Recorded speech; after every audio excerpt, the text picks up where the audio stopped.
Nuevamente con todos ustedes compartiendo este tiempo de Más que Política. En esta segunda parte tenemos como invitado a don Iván Sánchez, portavoz de Ciudadanos en esta ciudad de Telde. Muy buenas tardes, don Iván. Buenas tardes, Carlos. Gracias. Bien, en la salud, que es lo importante en estos días, pues bien, la verdad. Saliendo de un confinamiento que ya empieza a ser el último tramo largo. Bien, yo he tenido la suerte, entre comillas, de poder seguir trabajando. He montado al final mi despacho en casa y durante todos estos meses he seguido trabajando. He trabajado en el sector de la construcción y es verdad que las obras las tengo todas paradas, bueno, todas las obras de reforma y rehabilitación las pararon desde el primer día, ¿no? Y las de obra nueva sí tengo una que está en construcción, es la única que continúa, ¿no? Además, a la espera de que esperemos entrar en la fase 3 y a partir de ahí sí que las obras en comunidades de propietarios y tal, aquellas en las que uno no tenga que entrar en las zonas comunes y tal, pues se reanuden, ¿no? Y eso será, espero, la próxima semana, ¿no? Lo que pasa es que sí es verdad que el decreto con respecto a las obras se aprobó, creo que fue un domingo a las 11 de la noche, ¿no? O sea, si nosotros estábamos esperando a ver si el lunes se podían retomar las obras de rehabilitación en edificios o no, y hasta el domingo a las 11 y pico de la noche en Canarias no lo supimos, ¿no? Y al final decretaron que las paralizaban, y luego cuando se reanudaron 15 días después, pues solo se puede entrar en locales cerrados o en interior de viviendas, ¿no? O sea, uno no puede estar trabajando en la fachada de un edificio, por ejemplo, o en las zonas comunes, ¿no? Y eso espero que ahora se levante y hay una buena parte del sector de la construcción que depende de las reformas, y en los edificios residenciales y en turismo, ¿no? En turismo han podido seguir trabajando porque los hoteles están cerrados, pero en los edificios no se puede, ¿no? Y a ver si eso, bueno, pues le da, por lo menos nos levantan el pie del freno a las empresas constructoras y se puede retomar el trabajo, ¿no? Es muy importante. En Canarias ahora mismo, con el sector de la hostelería y el turístico paralizado, el sector de la construcción es el que puede tirar de la economía canaria, ¿no? Y bueno, vamos a ver si las circunstancias sanitarias, que parece que sí, que acompañan, ¿no? y justifican entrar en la fase 3 pues nos permiten trabajar. Y bueno, yo trabajo en mi estudio porque no trabajo en una obra, no solo trabajo en una obra, también elaboro proyectos, pero sigo trabajando en proyectos y a mí la verdad es que para mí es una motivación. Sigo trabajando en proyectos que van a empezar a construirse o a finales de este año o el año que viene, ¿no? Con lo cual hay una continuidad en el trabajo y vamos a ver si las empresas constructoras pues bueno, logran pasar el bache como ya sucedió aquí en el año 2010, 2012, ¿no? Que pero fue catastrófico. Ahí hay muchos factores y todo esto va en cadena. Sí. No es fácil activar la economía por una sola línea. No, hay que activarla gradualmente. También entiendo que de forma asimétrica, como se está haciendo, en aquellas comunidades donde haya mejor respuesta sanitaria, se puede acelerar más la salida y permitir determinadas actividades, y en otras no, en otras habrá como la Comunidad de Madrid, por ejemplo, o Cataluña, que han sido todas las más afectadas. Oye, pues no se ha podido retomar la actividad con el mismo ritmo que en el resto del país, pero en Canarias lo tiene perfectamente justificado, ¿no? Por los datos sanitarios simplemente, ¿no? De contagiados, fallecidos y personas que estén hospitalizadas, ¿no? Y eso además yo creo que la actividad se retome, yo creo que también va en beneficio de la imagen de Canarias, ¿no? Como destino turístico. En el fondo, yo creo que al final de todo esto, Canarias se puede ofrecer como un destino seguro, ¿no? Para los turistas, ¿no? Eso sí, habrá que establecer protocolos, etcétera, para que puedan viajar.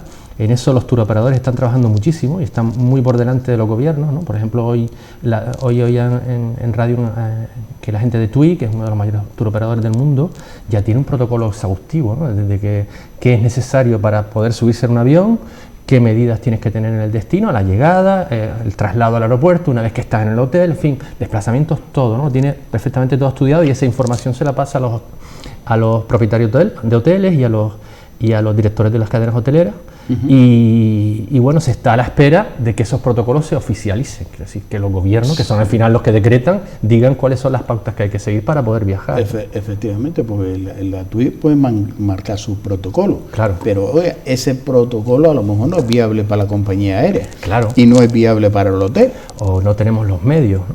Lo que sí estamos viendo en toda esta crisis es que hay muchas empresas, hay muchos sectores de producción que van por delante en la propuesta de medidas, en la propuesta de medios a los gobiernos, y la reacción del gobierno son mucho más tardías, ¿no? Eso sí, significa pero estamos con una incertidumbre, don Iván, y sobre todo en el tema de la restauración.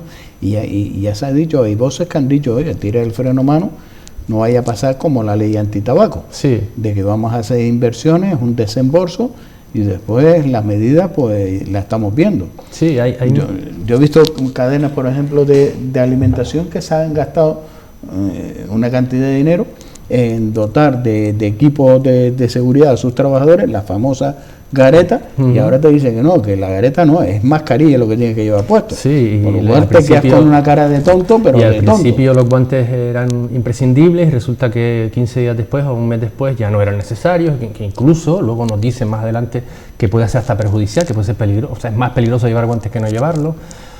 La verdad es que no sabe uno muy bien con qué quedarse, ¿no? Pero con respecto a las mascarillas, yo creo que todos entendimos desde el principio que si esto es una enfermedad sintomática, es decir, tú no eres consciente de que estás contagiado y puedes ser portador de la enfermedad y la puedes transmitir, lo más lógico es que todos lleváramos mascarillas, ¿no? Porque si tú no sabes si estás contagiado, oye, en prevención ponte mascarilla.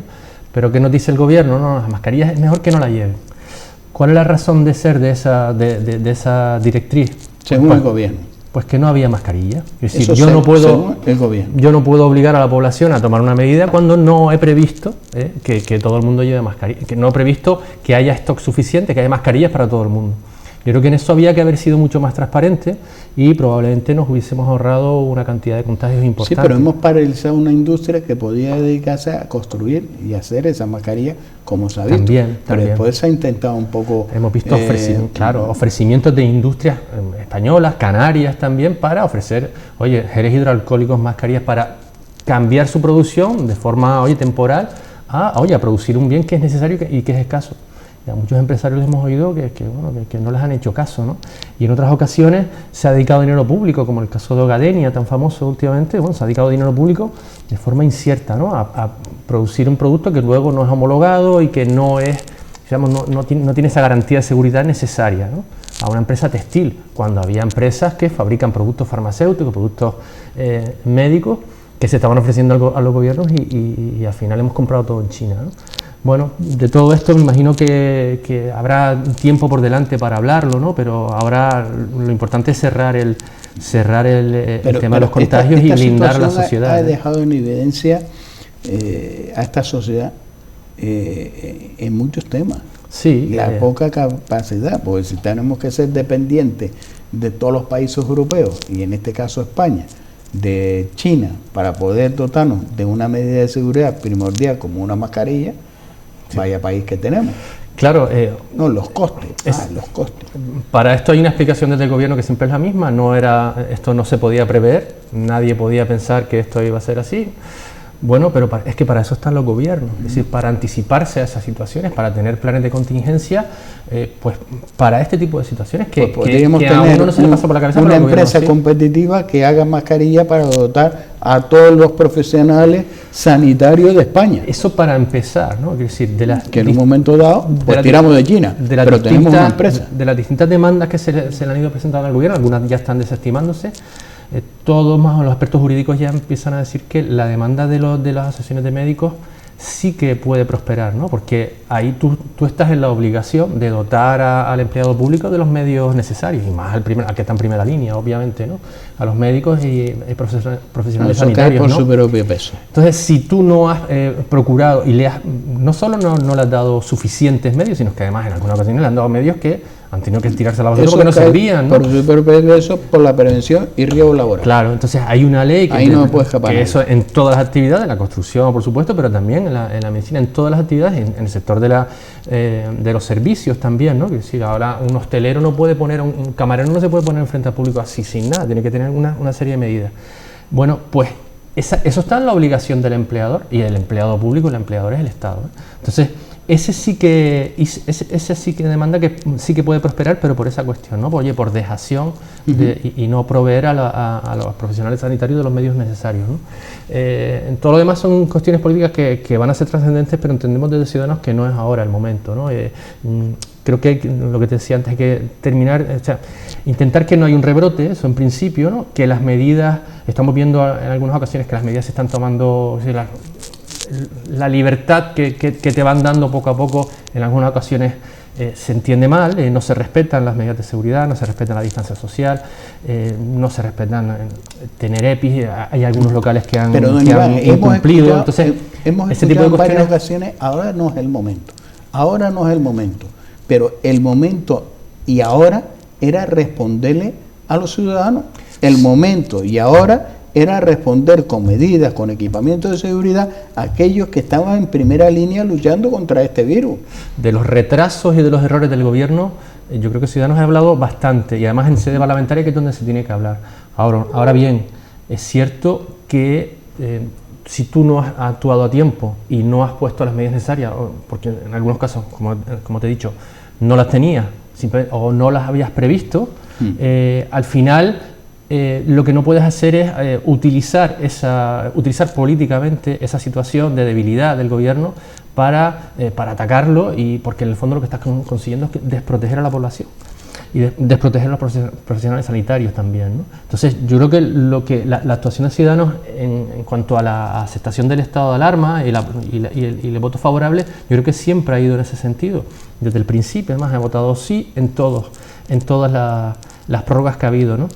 Y eso también ha tenido unas consecuencias políticas, por supuesto, ¿no? Porque Ciudadanos siempre ha puesto medidas que, favorezcan al conjunto de la sociedad, al conjunto de las economías, y al conjunto de las autonomías, no a mi comunidad sí, porque negocio con el gobierno, porque hemos visto negociaciones como si esto fuera un mercado persa, ¿no? Sí. Es decir, a cambio de votarte una prórroga del estado de alarma que tiene un sentido sanitario con consecuencias sociales y económicas. Eso no lo puede permitir ningún gobierno de la nación. Yo lo que exijo es la mesa de diálogo, o la mesa de la vergüenza, ¿no? O lo que exijo es para mi comunidad, pues más transferencias económicas, más privilegios en el fondo, ¿no? Yo creo que apoyar al gobierno ha tenido yo creo que hay que verlo en la oposición y en los partidos que apoyan al gobierno. ¿Cuál es la reacción que están teniendo? ¿Cuál es la reacción del PNV, que está sorprendido? ¿Cuál es la reacción de Esquerra Republicana de Cataluña? La han jodido, como llega ahora el verano, el chiringuito. Claro, o sea, en la anterior prórroga ya se vio que no eran imprescindibles, ¿no? Con lo cual su papel quedaba bastante en evidencia, ¿no? Y ahora votan que no o se abstienen. Y en esta última prórroga, pues vuelven a votar que sí. O sea, no se entiende, ¿no? Como hace 15 días votas que no y ahora votas que sí. ¿Por qué? Porque ha habido una negociación por medio en la que yo he puesto sobre la mesa a un gobierno que está en situación de debilidad, pues una serie de condiciones que no tienen nada que ver con el conjunto de los españoles. Es que, y mucho menos, o sea, si ellos no piensan en el conjunto, imagínate lo que piensan en Canarias, que nos tienen a 3.000 kilómetros. Cero, o sea, nos tienen en cuenta cero. Entonces, yo creo que ver a Vox, por ejemplo, insultando a Ciudadanos todos los días, además es un poco a lo que se dedican y se les puede pedir poco más también, ¿no? Pero ver a Esquerra Republicana de Cataluña o ver al PNV o ver a Bildu, ¿no? Que se sentían socios preferentes y demás, ¿no? Y por tanto sus aspiraciones políticas se iban a ver cumplidas aprovechando este momento de debilidad de todo el país, pues se ve que no lo van a conseguir, ¿no? Entonces, las consecuencias políticas yo creo que también habrá que analizarlas y yo creo que son satisfactorias. Yo creo que el apoyo de Ciudadanos a las prórrogas, yo creo que ha sido el triunfo de la política útil en el fondo, ¿no? Y de lo que es y qué es lo importante en el momento de máxima importancia y crucial para la economía, para la salud de todo el mundo, y qué es lo que piden tus socios, ¿no? ¿Qué es lo que piden a cambio de apoyarte, ¿no? Yo creo que eso retrata a esos partidos y retrata en el fondo a la sociedad en la que estamos, ¿no? Bueno, insisto, mañana creo que se va a votar la prórroga. Ciudadanos va a volver a votar que sí, esta última prórroga.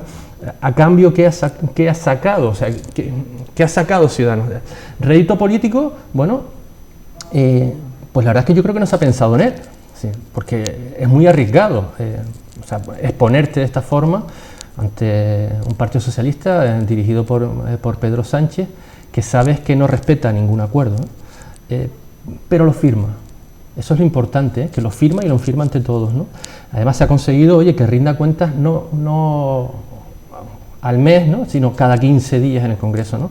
Y que además hay una interlocución directa con los partidos de la oposición que antes no la había, ¿no? Oye, que las medidas de los ERTE no se ligan al estado de alarma, que un tema tan importante como para Canarias, que es el turismo, oye, que no se liguen los ERTE al estado de alarma en el turismo es crucial, ¿no? Porque el turista no va a venir al día siguiente de que termine el estado de alarma, ¿no? Se lo va a pensar, va a haber unos protocolos, va a haber que traerlos, va a haber que incentivarlos, motivarlos, convencerlos de que vuelvan a este destino. Canarias sigue siendo un destino turístico importante para el conjunto de la Comunidad Económica Europea, pero al mismo tiempo el turista está viendo que la imagen de España con respecto a la atención de la pandemia no ha sido la más adecuada, ¿no? Tenemos, en fin, las cifras cantan por sí mismas, ¿no? En ese escenario, creo que para Canarias es muy importante diferenciarse, ¿no? Y ofrecerse como un destino seguro y sanitariamente seguro. Seguro jurídicamente ya lo era, por tanto, y luego ofrecer los atractivos que tenemos, ¿no? Que esos no han cambiado, ¿no? Y es más, se van mejorando, ¿no? Por tanto, siempre las medidas que ha puesto Ciudadanos sobre la mesa son medidas que benefician al conjunto de la sociedad, no hay privilegios para nadie, e intentan que haya una igualdad entre todas las comunidades, ¿no? Bueno, lo que pidan los demás y lo que conceda en un momento dado el gobierno a esas comunidades ya es responsabilidad del gobierno. Nosotros no somos socios del gobierno, hemos apoyado una medida que tiene eso, un objeto sanitario, un objeto económico y social. Eso no te convierte en socio del gobierno, ¿no? Que es lo que intenta vender Vox, ¿no? En este caso, ¿no? O el Partido Popular en algunas ocasiones, ¿no? Yo creo que se puede votar que sí o que no a medidas concretas que ayudan a todo el mundo, ¿no? Y eso es lo que se está viendo. Hombre, parece ser que sí se ha puesto de acuerdo el PP, Ciudadanos y Vox en pedir la dimisión del ministro Marlaska. Claro, porque una cosa no quita la otra, evidentemente, ¿no? No hemos dejado, como decía antes, de insistir en los errores de este gobierno, la atención a esto, y los errores también derivados de sus negociaciones paralelas y de a veces de engordar una mentira, o sea, no ser claro, no ser transparente, y que luego te pillen la mentira, ¿no? En este caso, yo creo que Marlaska, yo no sé si hasta ahora estará dimitiendo. Bueno, esta tarde leí unas declaraciones de él que no iba a dimitir en ningún caso, es lo que eran sus declaraciones, creo que la cadena SER, pero es lo que debería haber hecho, entendemos, porque no se trata de que ha adoptado una decisión política, se trata de que ha mentido, es decir, ha justificado una decisión política en base a una mentira. Y eso lo confirma un documento oficial firmado, nada menos que por la directora de la Guardia Civil, ¿no? Firmado digitalmente, ¿no? Es tan válido como una firma, vamos, a mano, ¿no? Por tanto, no me cuente que el cese ha sido por una pérdida de confianza. El cese ha sido, porque además lo pone explícitamente así, el cese ha sido porque se ha negado a dar información sobre una causa abierta, sobre un informe que le pide un juzgado de Madrid sobre el siendo juez, como ha sido juez y es juez, el señor Marlaska, ahora ministro, no sabe cómo son los procedimientos. ¿Qué franco favor le hace a sus compañeros de la carrera judicial? Es que un propio juez... Es llamativo, porque es magistrado, es decir, sabe perfectamente que hay un secreto de sumario, que una causa en proceso de instrucción, en su fase de instrucción, mejor dicho, los documentos o los informes que pida un juez en un momento dado están entre el juez y la policía o el investigador, el que sea. O sea, no es un documento que pueda ser público en ningún caso. Y eso lo sabe el juez es que además tiene una trayectoria como magistrado intachable. Hay una pregunta que le hace Edmundo Val, que es el de Ciudadanos, en la semana pasada a Marlaska, y le pregunta de forma indirecta si conocía el contenido de ese informe, ¿no? Y Marlaska responde, bueno, que no sé si lo recuerdas, que él es una persona demócrata, de izquierdas, etcétera, etcétera, ¿no? Progresista, que vino a decir, no responde a la pregunta. ¿Por qué? Porque si él responde a la pregunta, reconoce implícitamente que había leído el informe. Y eso puede ser un delito. Se puede procesar a alguien por acceder al contenido de un informe que es secreto, que forma parte de un sumario que todavía no es público.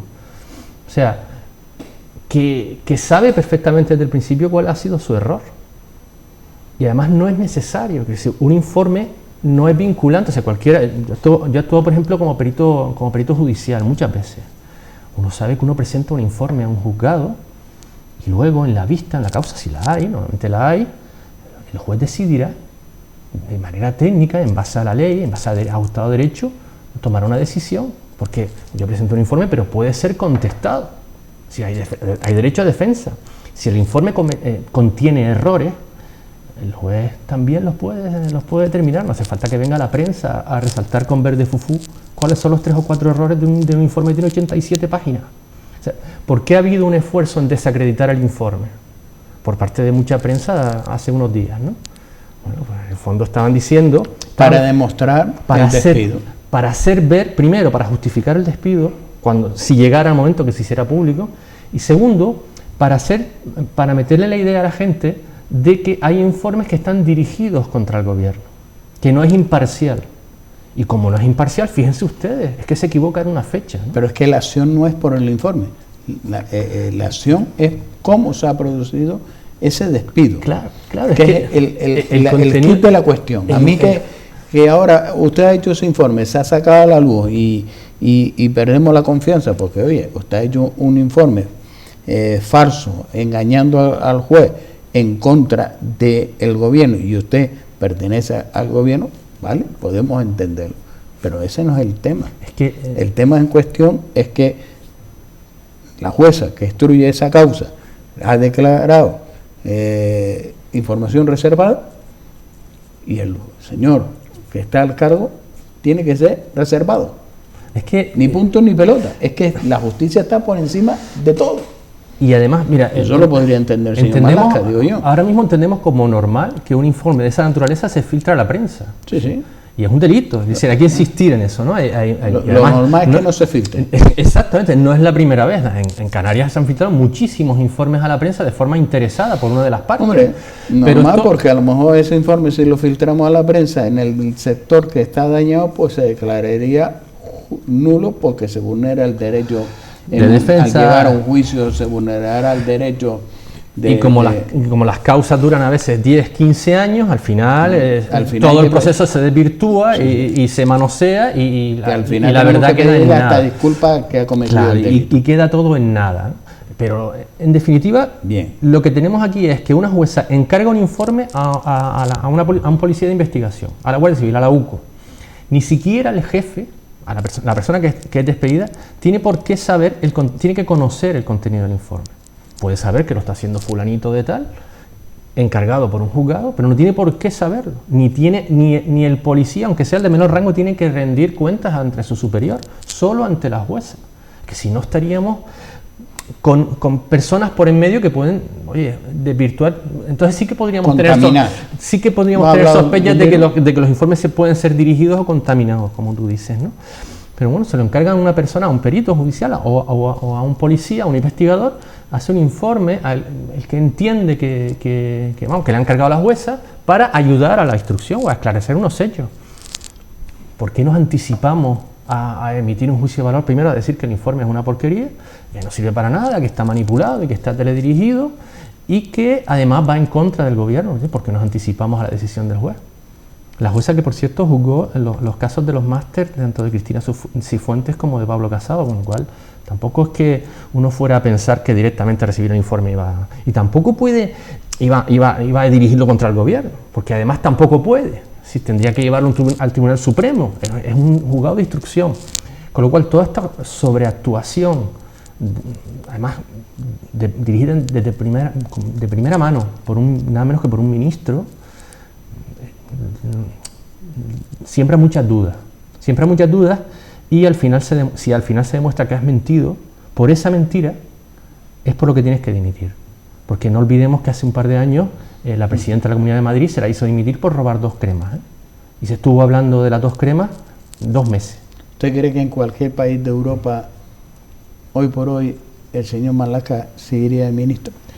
Pues seguramente no, pero como ya a estas alturas, éticamente, parece que la ética en política no sirve para nada, ni nadie la tiene en cuenta. Pues por ahí puede ser donde pues igual, en los países europeos la descredibilidad del gobierno español es palpable.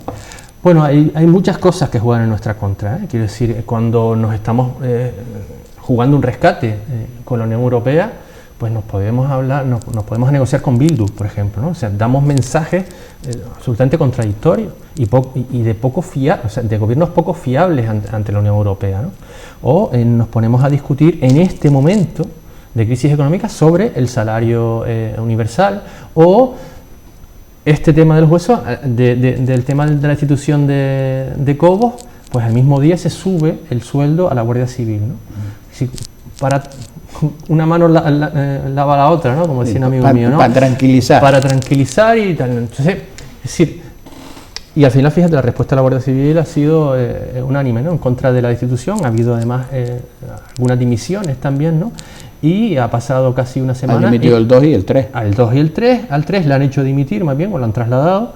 Y resulta que tampoco está muy claro cuándo se va a restablecer esa cúpula directiva de la Guardia Civil. Esos mandos de la Guardia Civil, esa con lo cual el ambiente... es la segunda contradicción del señor Marlaska. Claro. Porque el mensaje que manda es que está reestructurando el organismo, por lo cual yo cuando voy a hacer una reestructuración ya tienes claro a ese sitio, ya sé qué ficha tengo que mover y quién va a ocupar. Eso en el y aquí mundo, no lo tiene claro. En el mundo empresarial está bastante claro que si voy a hacer una reestructuración de la empresa, pues, por lo tanto tengo un objetivo y luego tengo unos departamentos, unas personas adecuadas a las que voy a colocar en esos departamentos para dirigirlos y recuperar la confianza.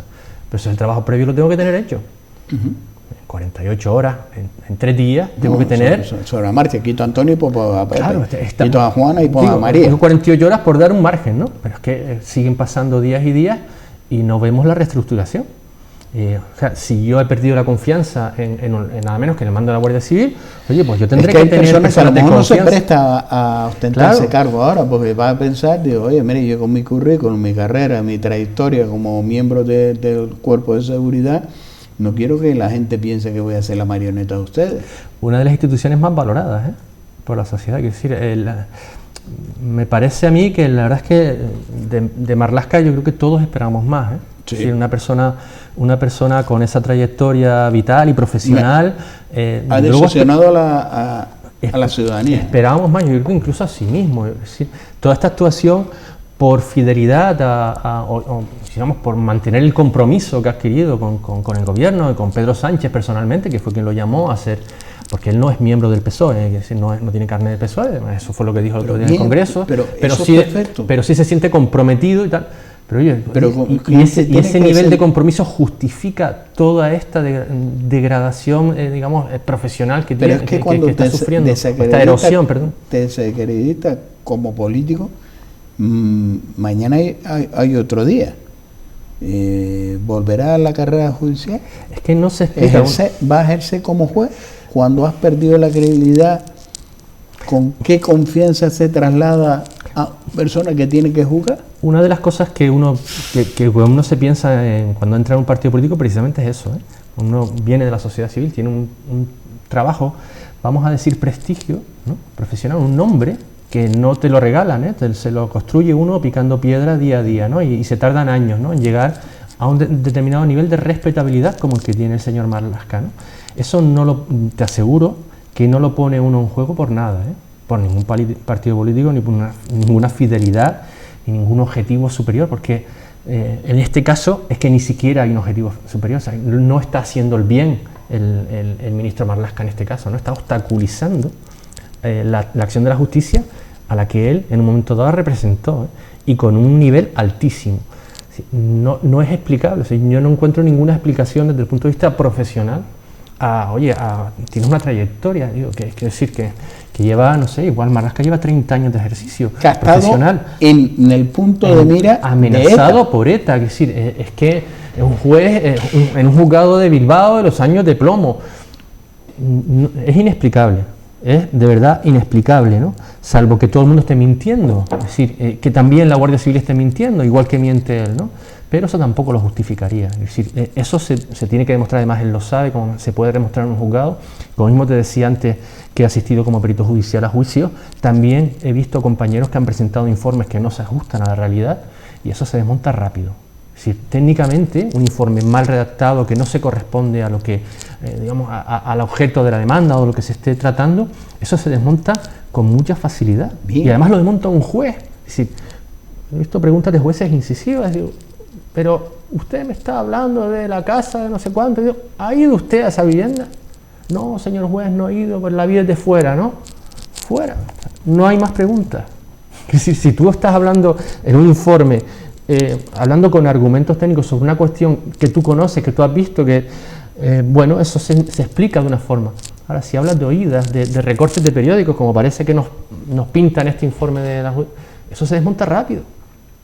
Entonces, tampoco se entiende. La verdad es que no sé cómo va a terminar la cuestión. Esta tarde Marlaska, creo que en la radio te comentaba antes, que decía que él no se sentía con la responsabilidad de imitar. Ayer la liaron con la escucha, bueno, no es ninguna escucha, sino las declaraciones en antesalo de una entrevista a la señora Irene Montero. Claro, yo creo que va a ser por eso. Y ahora le remata a Marlaska. Yo creo que vaya lío que se está montando. Ellos solitos, ¿eh? Yo creo que a lo mejor va a ser por eso, porque igual en el fondo Marlaska piensa que el próximo escándalo del gobierno pues va a ser olvidar este, ¿no? Y no, yo creo que la ciudadanía es bastante más lista de lo que parece, de lo que ellos creen, ¿no? Y está apuntando y está viendo todo este tipo de actuaciones, ¿no? Y hombre, y que tú me hables de regeneración política y de que si ahora vas a cerrar las puertas giratorias y metes en Enagás a 2 exministros y a un cargo de Podemos, la gente cobrando 170.000 euros al año, y además en una empresa gasística y energética, contradices todo tu discurso de seriedad y de cambiar las cosas. Creo que esto la gente lo va anotando y lo que desde luego en Ciudadanos lo que intentamos combatir ahora es que este desánimo al final no haga crecer los populismos, ¿no? Y lo que antes fue un populismo de extrema izquierda, porque yo creo que se puede llamar ya de extrema izquierda a determinados partidos que señalan a periodistas, que señalan a personas, que dicen dónde viven, que desde el gobierno dicen que hay que alientan a la gente a escrachearlos o a combatir en las calles. Es decir, eso también es una postura extrema, igual que lo es salir con Pate TV a palear a la gente, ¿no? Como está pasando en Estados Unidos ahora mismo, ¿no? Desgraciadamente, ¿no? Esos extremos no nos llevan a nada bueno, y lo estamos viendo ahora, ¿no? Cuando es necesario la acción de un gobierno coherente, seria, coordinada, y lo que encuentras es una pelea interna en el gobierno que parece que no va a terminar nunca. Al final quien sufrimos somos nosotros. Primero hemos sufrido consecuencias sanitarias, con muchísimas muertes, con muchísimo porcentaje de muerte por habitante. Uno de creo que los 3 primeros países del mundo está España, desgraciadamente. Y lo que intentamos es que esto no se traduzca también en consecuencias económicas, que además algunos ya hemos vivido, y en la construcción especialmente, que sean irreparables, ¿no? En eso sí que hay que trabajar, ¿no? Y si hay que arriesgarse o sacrificarse apoyando determinadas medidas para evitar un mal mayor, pues yo creo que Ciudadanos lo va a hacer, ¿no? Y lo va a seguir haciendo. Esperemos que esta situación poco a poco vaya volviendo a la normalidad. Sí, ya hay cierta recuperación. Ahorita daban los datos de empleo que son, en fin, como todo el mundo se puede esperar, catastróficos, ¿no? De 3 millones de parados, sin contar la gente que está en los ERTE. Lo que me hacía gracia que se diga que se está creando empleo. No se está creando empleo, lo que pasa es que sí. Lo han vendido como, oye, fíjate el datos positivos, estamos creando empleo. Fíjate el trampantojo, Paco. No se contabiliza, porque se acordó así desde el primer momento, no se contabiliza a las personas que están en ERTE como desempleados, pero en cuanto se dan de alta, sí se contabiliza como nuevos empleos. No es que se esté creando empleo, es que hay gente que estaba en un ERTE que se está volviendo a incorporar a su puesto de trabajo. Lo que hay que ver es, a lo largo del tiempo, si esos ERTE se van a convertir en ERE y si hay empresas que no van a superar. Esa es la preocupación de muchos empresarios. Esa es la preocupación de todo y de muchos trabajadores. De todo el mundo, ¿no? Y en esto los autónomos somos, en fin, los olvidados de siempre y los más castigados, ¿no? Se suspenden los trámites de pago de impuestos y demás, ¿no? Trámites administrativos. Hoy me cargan los 3 meses anteriores. Es decir, no es que te den una oportunidad o una opción o alargar los plazos o a renegociar las deudas que tengas con la Seguridad Social, quien las tenga, las empresas, que sería o con el IGI. Lo normal, ¿no? No. O sea, suspender los plazos no es que uno tenga que dejar de pagarlos, pero es que si además te los cobran el mismo mes, tú imagínate un empresario. Pero lo normal no sería que si se ha suspendido los plazos porque se ha suspendido la actividad económica, pero no a generar economía, pues oye, mire, estos 3 meses o 2 meses lo vamos a intentar fraccionar a lo largo de los meses que quedan, para que usted, mientras se vaya activando la economía, vaya usted pudiendo pagar su cuota normal, porque está activada esa economía, más esto que también deberíamos decir, oye, si no ha generado economía, ¿cómo quiere que pague? Claro. Es que otro debate. En el fondo uno piensa que se suspendieron los trámites administrativos porque no había administración. Sí.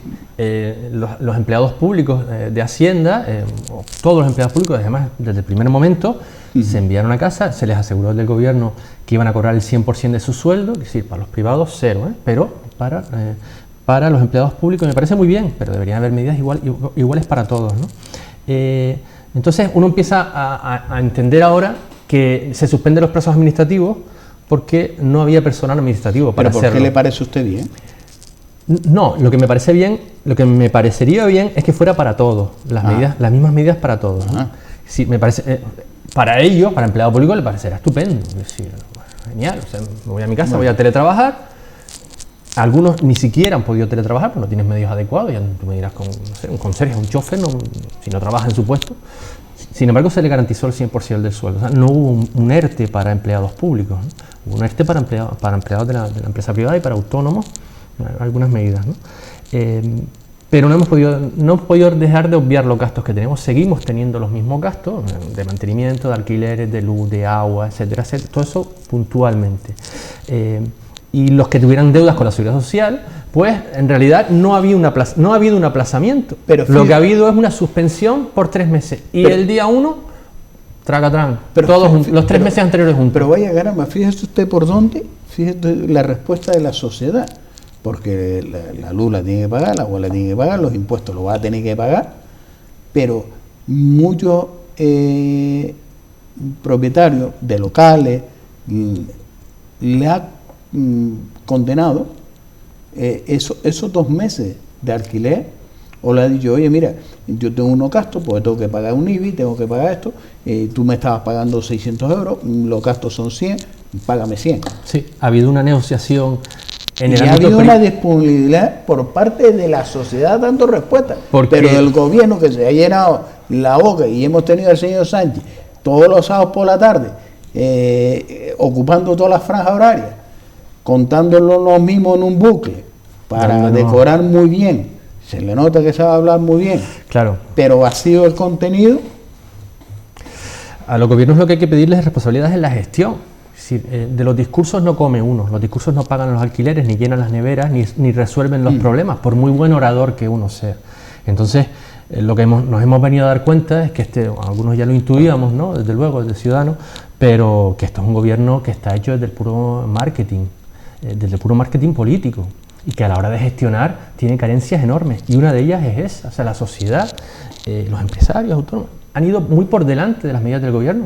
Hay muchísimos ejemplos de personas que le han condonado la deuda a sus inquilinos en locales comerciales y en viviendas, o han llegado a un acuerdo con ellos, oye, págamelo cuando tú puedas. Sí. Y eso, claro, nos hacen ver claro que el propietario local es una persona que es millonaria. No, es que hay mucha gente que depende de su vida.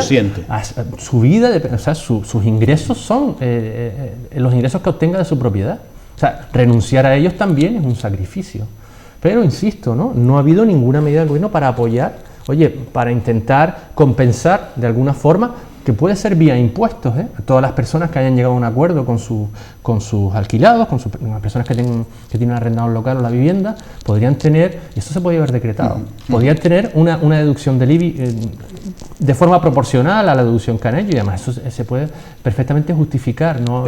Hay pocos márgenes para hacer trampas en este tipo de cuestiones, pero no hemos visto ninguna medida de eso en ese sentido, ni tampoco un ERTE de políticos, ni una reducción de sueldos de políticos, porque no pero se han cobrado las dietas, desde luego, y la asistencia a plenos, como vimos una hoy, desde la piscina de su casa, ¿no? Y también ha cobrado las dietas por una sentencia en pleno telemático desde una fiesta que estaba haciendo en casa. Es decir, ese tipo de ejemplos, ese tipo de sensaciones no se pueden transmitir a la sociedad. Sí, había que, a ver, si nos amarramos el cinturón, nos apretamos el cinturón, tenemos que ser todos, ¿eh? Efectivamente, y quien tiene que dar el ejemplo, los que están en la punta arriba, que lo hemos puesto nosotros, ¿eh? Señor Iván, un placer. Gracias por acercarse a los platos de Canal 4 TV. Muchas gracias a ustedes y la verdad es enhorabuena por el entretenimiento que nos han dado y por seguir abiertos, porque este tipo de servicios también es un servicio público y es muy importante mantenerlos, porque al final si perdemos la pluralidad, si solo hay un mensaje de un medio de comunicación, perdemos objetividad y perdemos la relación con la verdad de las cosas. Por tanto, enhorabuena a ustedes también y gracias por el trabajo. Lo dicho, gracias por la parte que me toca de este equipo que compone esta casa, Canal 4 TV. Lo dicho, gracias por estar con nosotros. Gracias por estar. El señor Iván lo decía, es puro marketing. Acuérdese las palabras del vicepresidente del gobierno cuando no era Casta, que quería los telediarios. Él no quería ser ministro de Turismo, él quería los telediarios. Oye, ¿para qué? Pues ya lo sabemos. Nos vamos y le dejamos a ustedes con la programación de Canal 4 TV, cerrando esta entrevista con el portavoz de Ciudadanos en esta ciudad de Telde, don Iván Sánchez. Gracias por estar con nosotros.